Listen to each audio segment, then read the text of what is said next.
Pero una vez que ellas ya participan de en estos movimientos, pues tienen que romper con muchas cosas, incluso con la misma estructura patriarcal al interior de la familia. Qué difícil debió de haber sido para muchas de ellas de pronto decir, pues, ¿sabes qué? Me voy de la casa y ni siquiera me van a saber dónde estoy porque me voy a integrar a una guerrilla.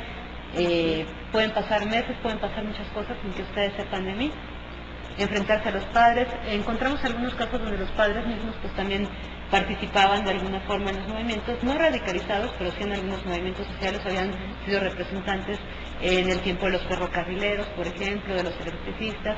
Entonces, bueno, también hay una influencia familiar ahí muy importante hacia estas chicas, hacia estos chicos.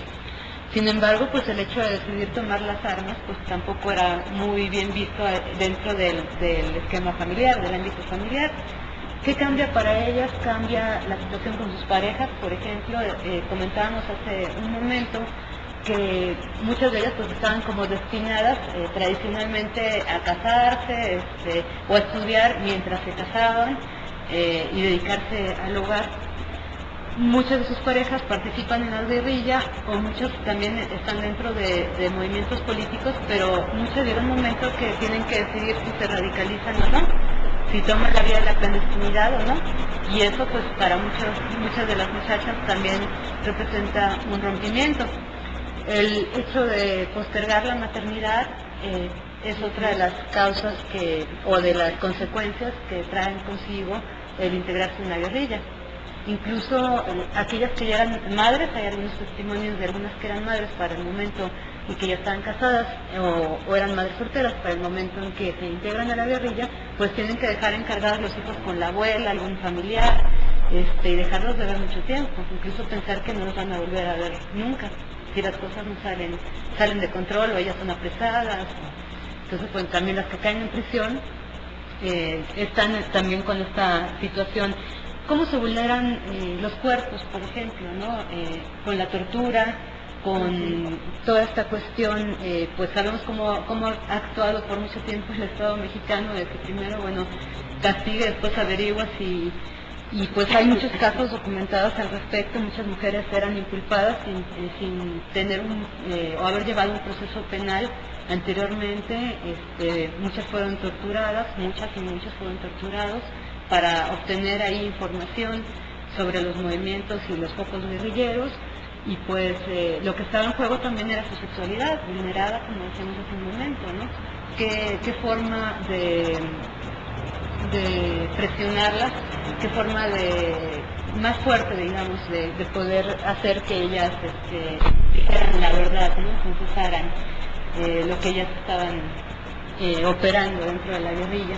Entonces, después de este periodo que dura la guerrilla, donde, como decíamos, están separadas de sus familias o de sus parejas, algunas otras incluso, hay un caso particular en Guadalajara, Berta Lilia, ella pierde 2 parejas durante todo este tiempo, o sea, pierde a un esposo y al rato matan al nuevo esposo. Entonces, bueno, también no es un buen momento para hacer familia.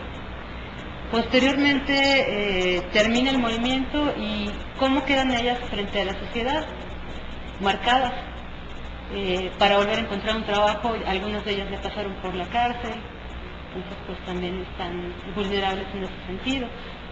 Respecto a su familia, pues otro rompimiento, y respecto al gran espectro de la sociedad, pues son marcadas. Por eso muchas pues deciden guardar silencio, cambiarse de ciudad, separarse de sus familias, que no sepan nada de ellas, porque pues sí quedan en una situación bastante delicada, ¿no? Después de haber participado. Y si esto lo conjuntamos con lo que permea en todo el panorama de un exguerrillero, las lesiones, muchas veces las lesiones psicológicas son más difíciles de curar que las lesiones físicas que pudieron haber recibido durante el combate.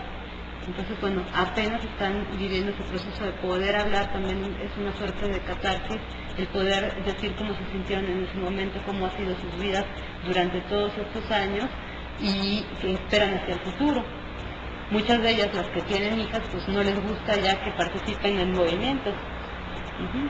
Algunas otras sí, pero sí encontramos en los testimonios que pues saben hasta dónde pueden llegar estas cosas, ¿no? Y que incluso, bueno, en movimientos actuales, ¿no? Los que se ven pues ya no se participa con el mismo ímpetu que pudo ver en la década de los años 70. Ahora, si enfocamos desde una perspectiva de género, al interior de las células guerrilleras, al interior de los grupos, ¿de qué manera se vieron modificados los roles de hombre-mujer, ¿no? Cuando están hombres y mujeres, pues rifándosela al tú por tú, pues, ¿no? Hombro con hombro, ¿no? Si hay alguna... no sé, yo pensaba en las Adelitas, ¿no? Que eran las que se quedaban a cocinar mientras los Juanes iban a la revolución, pues, ¿no? Y entonces eso no es real en el caso de las mujeres guerrilleras. Este asunto de los roles y de género, ¿cómo se vive al interior de los grupos? ¿O cómo lo vivieron ellas? Sí, pues ellas no se pueden quedar atrás en ninguna de las acciones, ¿no? Como decíamos, cuando ellas reciben un entrenamiento militar, pues tienen que ir a la par de los hombres.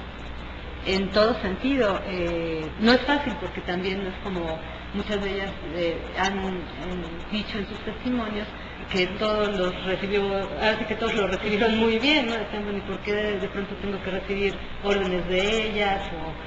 Pero sin embargo fueron ajustes que se tuvieron que hacer en su momento, como decíamos, respecto al ritmo de los acontecimientos.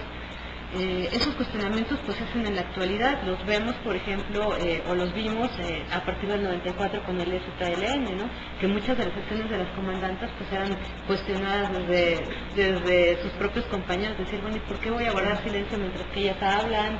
¿O por qué debo obedecer sus órdenes si yo soy aquí el bueno? Ellas están para hacer de comer, estas cuestiones que pues aún venimos cargando. Sin embargo, pues digamos que para algún momento dado en la década de los 70, esos núcleos, esos focos guerrilleros, pues se convierten como en ese espacio de anhelada equidad para hombres y mujeres. Y como decíamos, sin que tenga que estar planeado.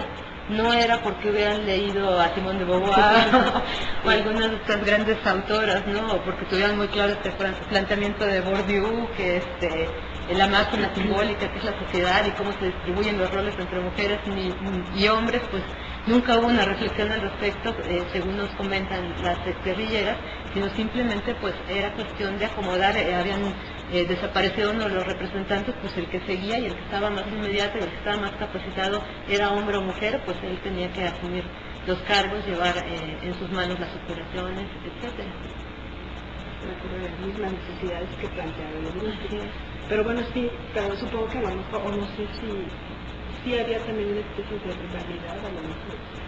Digo, no lo aceptaban así, a lo mejor de buenas a primeras, pero bueno, la capacidad pues estaba ahí. Pero aún habiendo eso, sí había mucha rivalidad entre hombres y mujeres.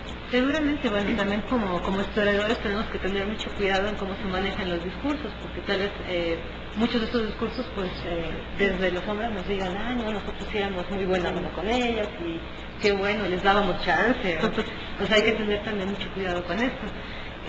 Pero desde muchas de ellas, porque hemos encontrado varios matices dentro de los testimonios. En un caso sí me decían, bueno, pues a mí me dejaban a cuidar, era como un ranchito y me dejaban a cuidar los conejos, entonces mientras que los otros, pero eso sí, dormía con una pistola al lado y tenía que saber accionar el gatillo cuando fuera necesario. Entonces, en cuanto a entrenamientos, pues también sabemos de muchos casos de mujeres que pues recibieron entrenamiento desde Corea y desde algunos de estos países, que tuvieron la oportunidad de viajar, que fueron detenidas junto con los hombres en los operativos, que participaron en los asaltos, en los secuestros, de igual manera que ellos.